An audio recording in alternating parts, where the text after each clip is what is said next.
아멘, 아멘. 오늘부터 우리 사순절 첫째 주일이 시작이 됐습니다. 지난 애쉬 웬즈데이는 우리가 미국 교회와 함께 죄를 우리의 이마에 십자가를 그으면서 Repent and believe in the gospel, 회개하고 복음을 믿어라 라고 하면서 함께 했습니다. 주어진 렉셔너에 의해서 오늘은 마가복음 1장 9절부터 15절의 말씀을 가지고 말씀을 나눕니다. 마가복음은 주 70년 예루살렘이 로마에 의해서 다 멸망당할 때 로마에 있는 그리스도인들을 향해서 전해진 복음서입니다. 정말 급격한 변화, 어떻게 보면 위기 속에서 믿는 것이 생명을 위협을 느끼는 그런 이들에게 전해준 복음서입니다. 그래서 다른 복음서는 달리 여기에는 드라마틱한 예수님의 탄생 이야기가 없습니다. 그리고 예수님께서 시험을 받으신 것도 구체적으로 무슨 세 가지 시험을 받았다는 말씀도 들어있지 않습니다. 그만큼 급박하다는 겁니다. 마치 6월절에 이스라엘 백성들이 급히 띠를 띠고 누룩놓지 않은 빵을 먹으며 그 에집트를 탈출해 왔던 그런 긴박감들이 이 마가복음서를 대하면서 우리는 느낄 수가 있어야 합니다. 그래야 이 복음서가 제대로 익힙니다. 이 말씀에 보면 예수님이 공생애를 시작하기 전에 먼저 세례를 받으시고 예수님이 무엇을 보고 무엇을 들으셨는가 하는 것을 우리에게 보여줍니다. 예수님이 하나님의 아들이라고 하는 인증받은 사건이 시작됩니다. 하늘이 갈라지고, 이 하늘이 갈라졌다고 하는 말은 마가복음에 딱 두 번 쓰여지는, 갈라진다는 말은, 이 스퀴저라는 말은 두 번 쓰여진다고 여러분에게 말씀을 드렸습니다. 다시 한번 리마인드 해봅니다. 15장 33절에 보면 낮 12시가 되었을 때에 대낮입니다. 어둠이 온 땅을 덮어서 오후 3시까지 계속되었다. 예수님께서 십자가에 달리실 그 시간에 한낮에 어둠이 몰려오기 시작했습니다. 이거는 명백한 증거입니다. 어떤 증거냐? 하나님의 아들이 십자가에 달리심으로 하나님도 그 마음을 아파하셨다는 거예요. 하나님이 그 광경을 참아 볼 수 없기에 하나님이 두 손으로 얼굴을 가리셨다는 얘기입니다.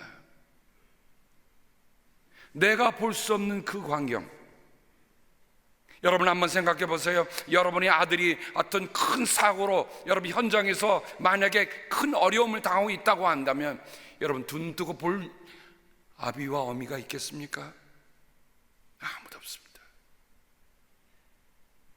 근데 저는 오늘 말씀을 다시 읽으면서 3시에 예수께서 큰 소리로 부르짖습니다. 엘로이 엘로이 레마 사박다니, 그것은 번역하면 나의 하나님 나의 하나님 어찌하여 나를 버리셨습니까? 하는 뜻이다. 예수님께서 그 당시 사람들이 쓰던 아람어로 엘로이 엘로이 레마 사박다니, 하나님 나의 하나님 나의 하나님 어찌하여 나를 버리셨습니까? 십자가에서의 처절한 부르짖음이 있습니다. 사람들이 이 말을 듣고 얘기합니다. 보시오, 그가 엘리야를 부르고 있어. 엘로이 엘로이가 엘리야로 들렸다고 합니다. 엘리야는 마지막 시대에 올 예언자라고 히브리인들은 다 그렇게 기대하고 있었습니다. 그러니 십자가에 달린 그 예수가 엘리야를 부르고 있구나 라고 얘기하는 겁니다. 사람들이 달려가서 해면을 신 포도에 푹 젖어 갈대기에 예수에게 마시게 하려고 합니다. 어디 엘리야가 와서 그를 내려주나 두고 봅시다.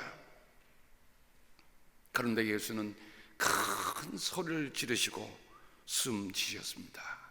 그때 성전 휘장이 위에서 아래까지 두 폭으로 찢어졌다.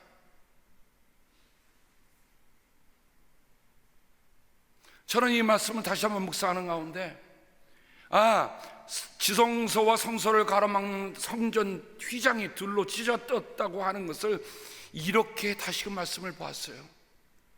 하나님의 마음이 찢어지셨구나. 하나님이 그토록 아파하셨구나.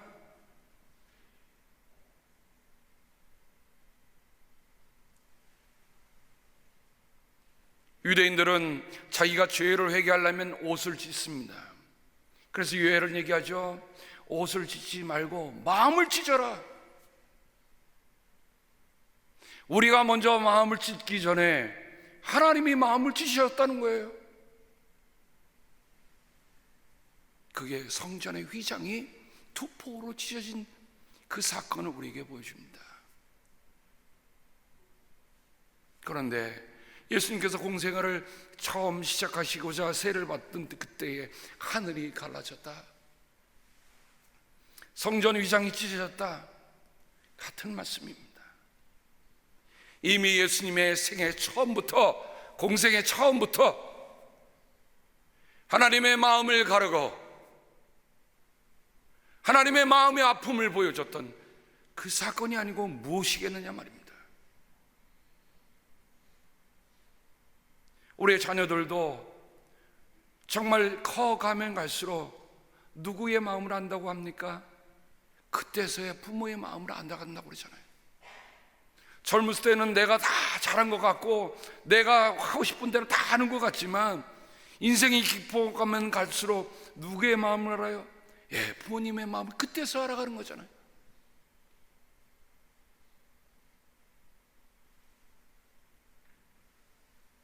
어떻게 보면 하늘이 갈라진 그 사건은 예수 그리스도의 생애의 마지막에 올 그 사건을 보여주는 전조요 전주곡이었다. 저는 그렇게 말씀을 다시 읽기 시작했습니다.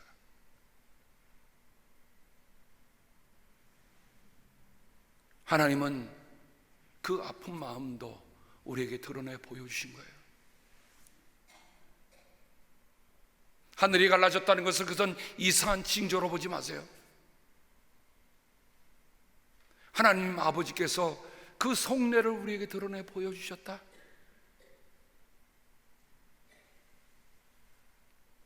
성령이 내려오셨습니다. 올라가는 것이 아닙니다. 여러분, 신앙은 우리가 올라가는 게 아닙니다.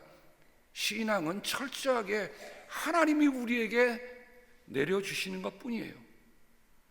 야고보서에 보면 이런 말씀이 기록되고 있습니다. 온갖 좋은 선물과 모든 완전한 은사는 위에서 곧 빛들을 지으신 아버지께로부터 내려옵니다.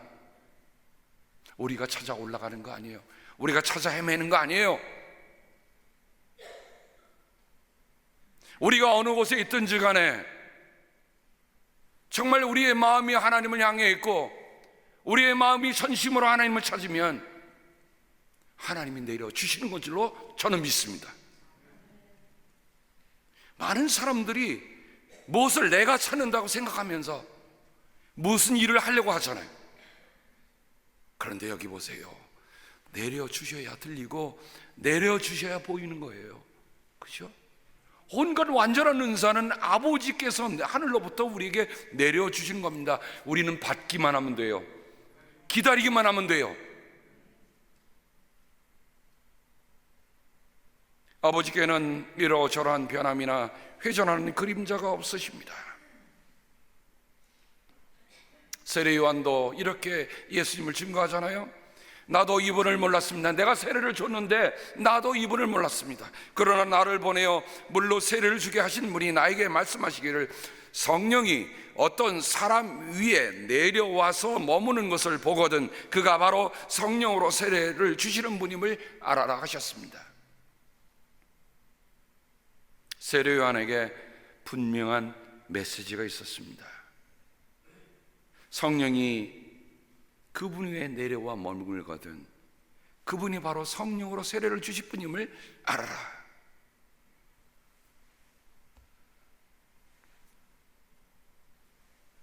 내리는 것뿐입니까? 보는 것도 있습니다.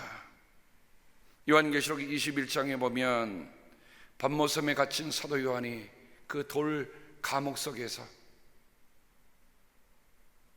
저는 가보지 않았지만 그곳을 다녀온 우리 분들의 얘기를 들으면 거기에는 정말 한 사람이 움직거리기도 힘든 정말 조그만 감옥이다. 그저 돌 틈 사이에 조그만 빛이 비칠 뿐이다. 그곳에 사도 요한이 갇혀 있는데 거기에서 뭘 보았습니까? 요한계시록 21장에 보면 나는 새 하늘과 새 땅을 보았습니다. 이전의 하늘과 이전의 땅이 사라지고 바다도 없어졌습니다. 나는 그 거룩한 도성 새 예루살렘이 남편을 위하여 단장한 신부와 같이 차리고 하나님께로부터 하늘에서 내려오는 것을 보았습니다. 우리가 찾아가는 게 아닙니다. 우리가 하나님 나라를 세우는 게 아니에요. 하늘로부터 하나님의 나라가 우리에게 다가오고 있습니다.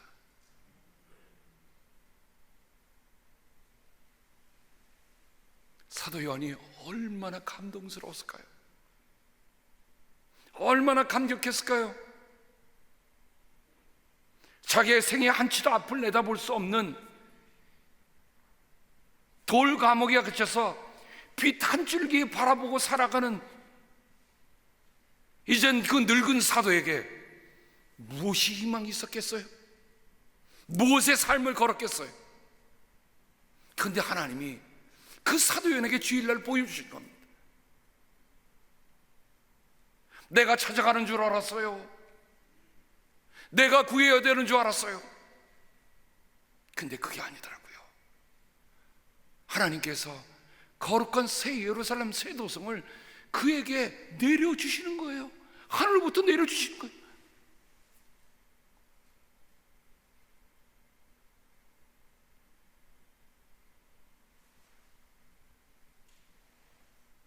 그때 나는 보좌에서 큰 음성이 울려나오는 것을 들었습니다. 보아라, 하나님의 집이 사람들 가운데 있다. 하나님이 그들과 함께 계실 것이요 그들은 하나님의 백성이 될 것이다. 하나님이 친히 그들과 함께 계시고 그들의 눈에서 모든 눈물을 닦아줄 것이니 다시는 죽음이 없고 슬픔도 울부짖음도 고통도 없을 것이다. 이전 것들이 다 사라져버렸기 때문이다. 이사야가 꿈꾸던 그 신앙의 현실이 사도 요한에게 하나님의 놀라운 계시로 임하고 들려진 것입니다. 그러니 사도 요한도 분명히 보고 분명히 들었습니다. 예수님이 공생애를 시작하시면서 세례를 받으시며 예수님도 분명히 보고 분명히 들으셨습니다. 하늘로부터 소리가 납니다. 너는 내 사랑하는 아들이다. 내가 너를 좋아한다. 하나님이 인정하시는 거 아닙니까? 여기 좋아한다는 말은 좋게 생각한다, 기뻐한다, 인정한다, 동의한다는 뜻을 가지고 있어요. 그리고 select, decide라는 뜻이 있습니다. 내가 너를 좋아한다라는 말은 내가 너를 택했다, 내가 너를 정했다, 내가 너를 인정한다, 내가 너를 기뻐한다는 말입니다. 예수님만 들으셔야 할 음성입니까? 우리가 세례를 받고 다 세례인이 되었다고 한다면 정말 우리는 하나님이 좋아하고 하나님 기뻐하고 하나님이 인정하고 야, 내가 너를 선택했다고 하는 그런 음성이, 그런 강한 믿음이 우리 안에 있어야 되는 거 아닙니까?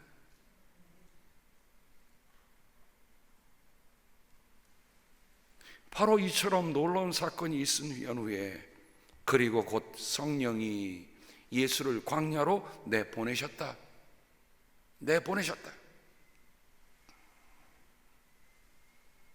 예수님께서는 40일 동안 광야에 계셨는데 거기서 사탄에게 시험을 받으셨다. 예수께서 들짐승들과 함께 지내셨는데 천사들이 시중을 들었다. 도대체 무슨 말씀을 하고자 하십니까? 왜 곧 성령이 예수를 왜 내모셨습니까? 광야로 내보내셨습니다. 그리고 광야에서 받은 사탄에게 시험을 받으셨다는 것이 도대체 무엇을 얘기합니까?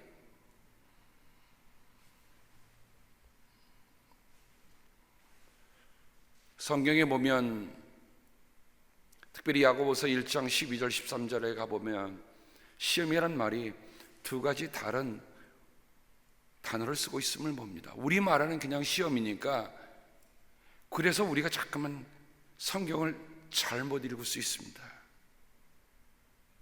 분명히 야고보서에 나타난 첫 번째 시험은 이런 뜻을 가지고 있습니다.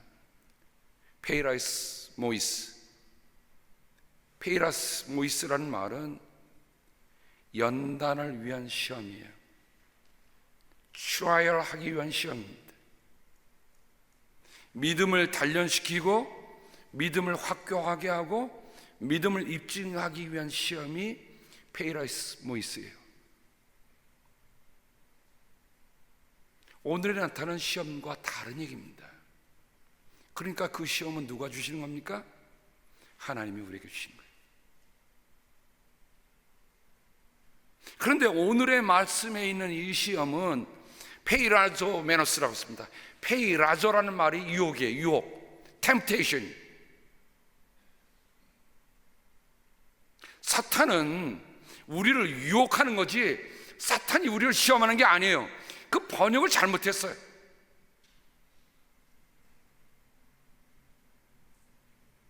여러분, 시험을 친다고 하는 건 우리가 그 다음 단계를 위해서 하고자 하는 겁니까? 아닙니까? 우리가 중학교 시험을 보고 이 고등학교 들어갈 때, 대학교 들어갈 때, 뭐 대학원 들어갈 때, 혹은 뭐 우리가 무슨 시험 고시 뭐 무슨 고시 많잖아요. 그런 고시는 왜 싫습니까? 우리가 그 다음 단계로 나아가기 위해서 우리가 그만큼 자격이 되었는가 하는 것들을 검증해 보는 일입니다. 우리의 믿음에도 그런 검증이 있어요. 그러나 여기 말한 사탄이 주는 유혹은 다릅니다. 근데 저는 왜 페이라조 메노스라 했을까? 페이라조, 유혹이란 말로만 써놓지 왜 그 뒤에다 메노스 썼을까? 암만 뒤져봐도 속 시원한 해설이 없어요. 그래서 제가 이렇게 원어를 분석해 봤습니다. 페이라조 하는 말은 유혹입니다. 그건 틀림없어요. 메노스라는 말에다가 메노를 제가 설명해 봤어요. 메노라는 말은 머물러 있다는 뜻입니다. 산다는 뜻입니다. 계속한다는 뜻을 담고 있는 말입니다. 요한복음 15장에 보면 예수님께서 이렇게 말씀하시죠. 너희가 내 안에 머물러 있어라. 그렇죠? 너희가 내 안에 머물러 있고 내 말이 너희 안에 머물러 있으면 무엇인지 구하라 라고 말씀하셨어요. 머물다, 메노. 그럼 왜 페이라조라고 하는 유혹에다 메노라는 말을 붙여놨을까? 깊이 깨달은 게 있어요. 인생은 평생도록 유혹과 함께 산다는 거예요. 우리가 살아있는 동안 유혹에서 면제될 수 있는 사람이 아무도 없다는 거예요.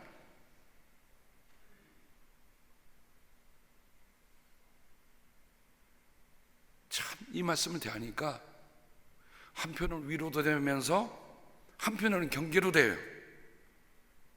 왜냐하면 우리가 생애 평생 동안에 이 유혹이 우리와 함께 산다는 말이죠. 유혹이 계속된다는 거죠. 예수님께도 그 유혹이 어떻게 됩니까?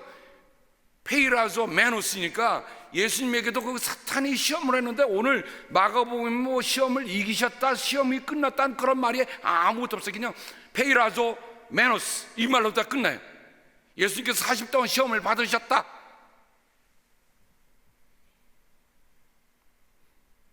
예수님께서 십자가에 달리셨을 때 옆에 있는 두 강도들이 이렇게 얘기합니다. 내가 하나님의 아들이거든, 하나님의 아들이거든, 십자가에서 내려와봐라, 십자가에서 내려와봐라. 뭡니까? 유혹이에요. 여러분, 예수님이 하나님의 아들이라는 것을 분명히 세례 받으실 때 하늘로부터 음성을 듣고 하나님의 아들인 것을 아시잖아요. 그분이 평생 동안 다니시면서 정말 많은 사람들을 고쳐주시고 악한 귀신들을 쫓아내고 하셨던 수많은 일들이 있어요.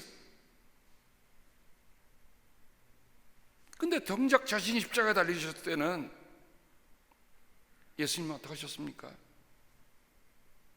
사람들이 조롱합니다. 내가 하나님의 아들이거든 내려와봐라.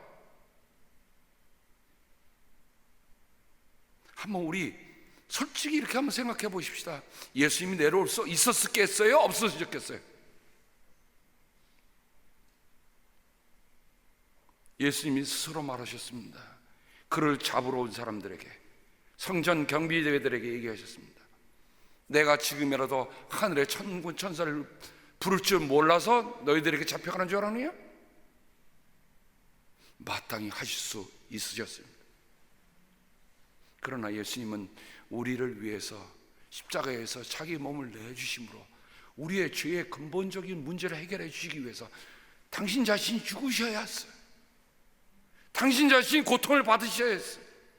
십자가에서 모멸을 당하셔야 됐어요. 우리는 조금이라도 모멸감을 느끼면 어떡합니까? 근데 예수님 그러지 않으셨어요.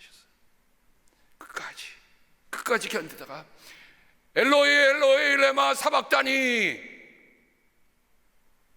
큰 소리로 부르짖으시고 그게 마지막 부르짖음이셨어요. 그리고 숨지셨다.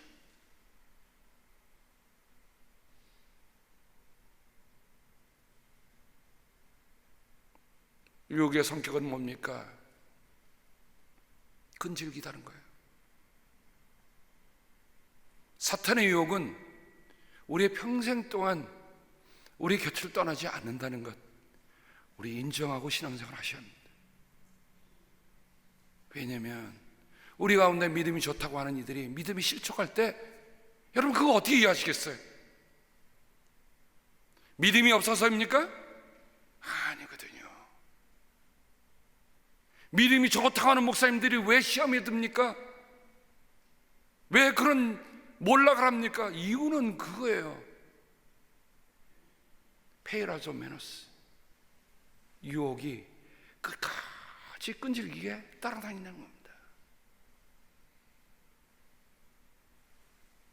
사람을 믿음을 세우기도 하고 무너뜨린 일들은요 큰 일에 있지 않더라고요.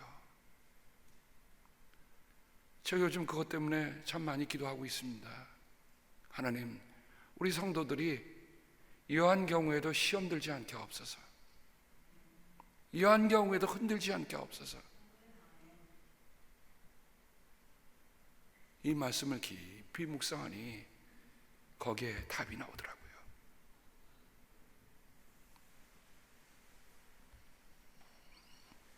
야고보서 1장 2절 나의 형제 여러 자매 여러분, 여러 가지 시험에 빠질 때 그것을 더할 나위 없는 기쁨으로 생각하십시오. 이것은 이 시험이라고 하는 것은 아까 말한 전자입니다. 페이라스모이스, 이거는 시험은 이 테스트를 치르고 나면 승진하는 거예요. 믿음도요 여러분 이런 시험을 거쳐서 믿음이 더 굳세지는 겁니다. 여러분 믿으면서 하나님이 주신 시험하고 사탄이 주는 유혹하고 분명히 구분할 줄 알기를 주님의 이름으로 당부합니다. 이 두 개 자체를 분별하지 못하니까 혼동을 일으키잖아요. 그 왜 그렇습니까? 하나님의 말씀을 모르면 혼동이 올 수밖에 없어요. 그러면 하나님의 말씀은 정확히 우리가 설 수 있어야 합니다. 여러분의 믿음의 시련이 인내를 낳는다는 것을 알고 있습니다. 여러분은 인내력을 충분히 발휘해야 해요. 조금도 부족함이 없이 완전하고 성숙한 사람이 되십시오.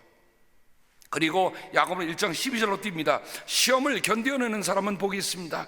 그 사람은 그의 참됨이 입증되어서 생명의 면류관을 받을 것이기 때문입니다. 그것은 하나님을 사랑하는 사람들에게 약속된 것입니다. 시험을 패스하면 생명의 면류관을 쓴대요. 약속입니다. 그런데 야고보서 1장 13절에 우리말로는 시험인데 이거는 조금 전에 말한 페이라스모이스가 아니에요. 이거는 페이라조 메노스, 예수님이 받으셨던 유혹, 끈질기게 우리를 삶을 따라다니는 끈질긴 유혹들, 시험 당할 때에 13절입니다. 야고보서 1장 13절, 아무도 내가 하나님께 시험을 당하고 있다고 말하지 마십시오. 하나님께서는 악에게 시험을 받지도 않으시고 또 시험하지도 않으십니다. 사람이 시험을 당하는 것은 각각 자기의 욕심에 이끌려서 꿰매에 빠지기 때문입니다. 욕심이 잉태하면 죄를 낳고 죄가 자라면 죽음을 낳습니다. 그러니 우리말 성경 가지고는 이 시험이 혼동이 되잖아요. 그래서 우리는 어떤 사람들은 그래, 야 무슨 하나님이 시험을 하시냐? 그렇죠, 하나님 시험하시는 그런 시험하고 이 두 가지 시험을 분명히 구분할 줄 알아야 우리의 믿음이 바로 설 수 있어요. 제가 만약에 번역한다면 차라리 대놓고 하나님의 시험,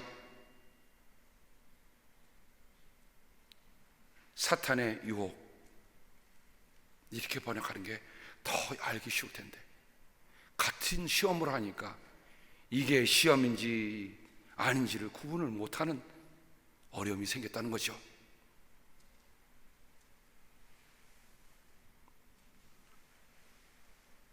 페이라소 메노스, 저는 시험을 유혹이라고 하는 것이 평생 끈질기게 우리를 따라간다라고 설명을 해드렸습니다. 이건 어디에 다른 곳에 나오는 설명이 아닙니다. 제가 보고 해설해 드리는 거예요. 자, 그러면 우리의 평생 동안 이 유혹이 따라가는데, 그럼 시험이 어떤 형태, 이런 유혹이 어떤 형태로 나올까? 제가 5미로 해석합니다. 5미. 첫 번째는 미끼가 있습니다. 사탄의 유혹은 기필코 미끼가 있어요. 하나님의 시험은 상급이 있지만 미끼입니다. 욕심에 끌려서 꿰매 빠진다. 꿰미라는 말이 사냥꾼이 미끼를 놓는다는 데 쓰는 말입니다. 사탄의 시험은 미끼입니다. 미끼이기 때문에 말씀에 걸고 넘어집니다. 사탄이 돌아다니다가 욥을 고발할 때 한 얘기입니다. 하나님, 그가 아무런 유익이 없는데 하나님을 믿는다고 보십니까? 하나님은 그에게 준 걸 다 거두어가 보십시오. 그가 그래도 하나님을 믿는가? 두 번째, 사탄이 주는 유혹은 미심을 불러일으킵니다. 그럴까? 미심. 여러분, 미심이라는 말과 의심이라는 말은 같이 가는 거예요. 사람이요, 여러분, 미심쩍고 의심을 품으면 어떻게 됩니까? 그때부터 사람 보는 눈이 달라져요. 근데 그거를 누가 일으킨다고요? 사탄이 갖고 오는 유혹 중에 갖고 오는 게 미심이에요. 세 번째, 미혹. 사탄은 우리를 미혹합니다. 잘못된 길로 이끌어드는 거죠.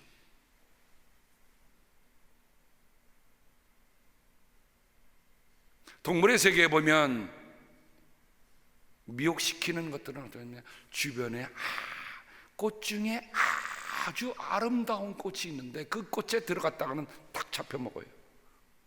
미혹합니다. 사탄의 전력 중에 하나입니다. 네 번째, 사탄의 유혹은 미련을 떨게 합니다. 지나가고 나서 그래 봤을걸, 저기 들어가 봤을걸, 한탕 해볼걸, 미련을 남깁니다. 여러분, 하나님의 일에는 미련이 없습니다. 하나님의 일에는 하든가 아니든가요. 마지막 사탄의 유혹의 다섯 번째 미는 뭘까요? 미침, 미치게 합니다. 권력에 미치게 하고, 돈에 미치게 하고, 섹스에 미치게 하고. 그래서 현대인들을 가리킬 때 파워, 머니, 섹스라는 게 바로 그런 거잖아요. 미치게 만드는 겁니다. 그러니 이런 사탄의 전략은 미끼, 미심, 미혹, 미련, 미침, 이걸 가지고 우리에게 다가옵니다. 그러면 종국적으로 사탄이 우리에게 하려고 하는 게 뭘까? 오늘 말씀에 보면 예수님께서 그것을 깨뜨리고 때가 찼다, 하나님 나라가 가까이 왔다, 회개하고 복음을 믿어라라고 얘기합니다. 이 모든 것을 정리해 보면 결국 사탄이 유혹하는 건 뭐예요? 우리를 회개하지 않도록 하는 게 사탄의 전략입니다. 그거 해도 괜찮아, 그거 죄가 아니야, 뭐 그 정도에 눈 감아줄 수 있지. 이게 사탄이 우리에게 하는 겁니다. 사탄이 우리에게 하는 것은 회개하지 못하게 하는 거예요. 여러분, 회개의 기도를 언제 드려보셨습니까? 회개를 잃어버리셨습니까? 왜 사순절이 되면 애시웬 때 왜 제가 죄를 이마에 거주면서 회개하라, 하나님의 복음을 믿어라 라고 하는 그 말씀을 줄 때 왜 그분들이 정말 진정으로 그런 눈물을 글썽거리며 합니까? 사탄이 제일 싫어하는 게 뭐예요? 회개하고 돌아가는 걸 싫어하거든요. 여기 있어, 너는 내 편이야. 두 번째, 사탄이 제일 싫어하는 게 뭡니까? 믿는 거예요. 여러분, 사람들이 살아가는 사회에서도 신뢰관계가 중요하잖아요. 그렇죠? 다른 사람이 뭐라도 나는 당신을 믿을 수 있어 라는 사람이 여러분 곁에 두세 사람이 있다면 여러분 성공한 인생입니다. 당신이 무슨 일을 하더라도 콩으로 매주를 쓴다고 해도 나는 못 믿어 라고 하는 불신이 있다고 한다면 여러분은 실패한 인생이에요. 다시 한번 생각해 봐야 돼요. 이거 합시다. 그래요, 나는 당신은 신뢰하고 합시다. 그런 분이 두세 사람 있으면 여러분 그 일 하실 수 있어요. 하나님의 위대한 일들이 99%의 찬성으로 시작된 일이 아닙니다. 주님은 12 가운데 한 명이 배신하고 12도 다시 다 배신했잖아요. 그러고 다시 시작하셨어요.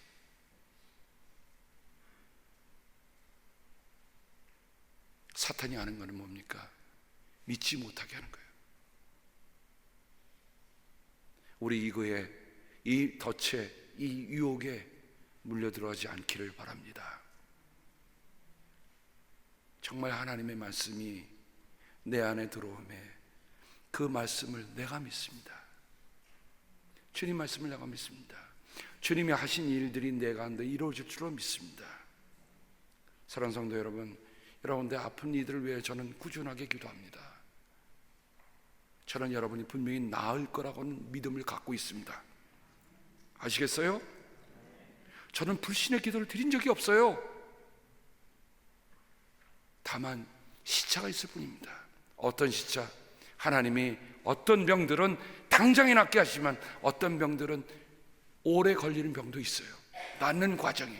근데 왜냐하면 하나님이 그 과정을 통해서 우리에게 아까 말씀드린 시험이 있는 거예요. 그것을 잘 견디며 생명의 면류관을 얻는 거예요. 제가 병을 하나 예로 드렸지만 병뿐이겠습니까? 우리의 인생사에 여러분들이 갖고 있는 모든 문제들을 한번 신앙과 불신 그 두 사이 하나로 가늠할 수 있어요. 어떻게 가시겠습니까? 무엇이 우리 안에 이루어지기를 바라고 있습니까? 저는 우리 사는 성도들과 함께 기도하고 있습니다. 하나님, 우리가 회개하게 하시고 우리가 복음을 믿게 하옵소서. 우리에게 원하시는 것이 주님이 이런 복음의 일성을 하셨다고 한다면 우리가 때가 가까이 왔다는 것을 알고 하나님 나라가 가까이 왔다는 것을 알고 정말 회개하고 복음을 믿는 그 자리로 우리가 늘 돌아가게 하여 주옵소서. 그러면 바로 하나님의 새 하늘과 새 땅, 하늘로부터 우리에게 내려오시는 그 새 예루살렘을 우리가 믿음의 눈으로 볼 것입니다. 보며 사십시다. 듣고 사십시다. 우리는 이미 주님께서 승리해 놓으신 그 승리의 싸움을 보고 믿고 가는 거 아닙니까? 우리가 올라갈 수 있는 힘이 없더라고요. 그분이 오시는 거예요.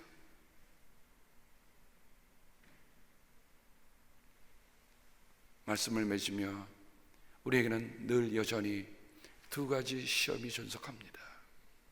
하나는 우리를 믿음을 견고하게 하는 하나님의 시험, 이건 잘 펼칠 수 있길 바랍니다.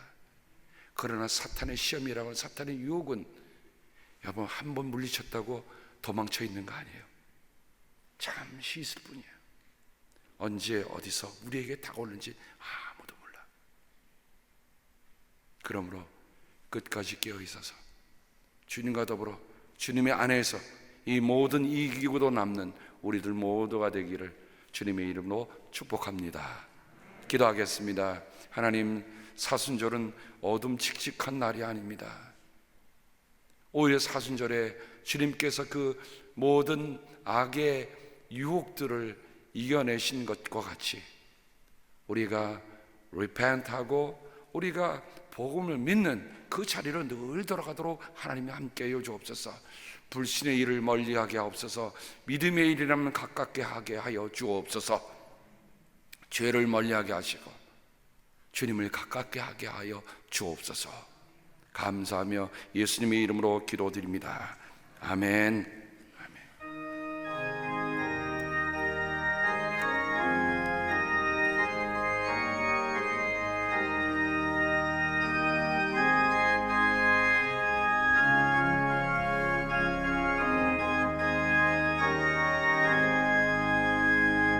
내 평생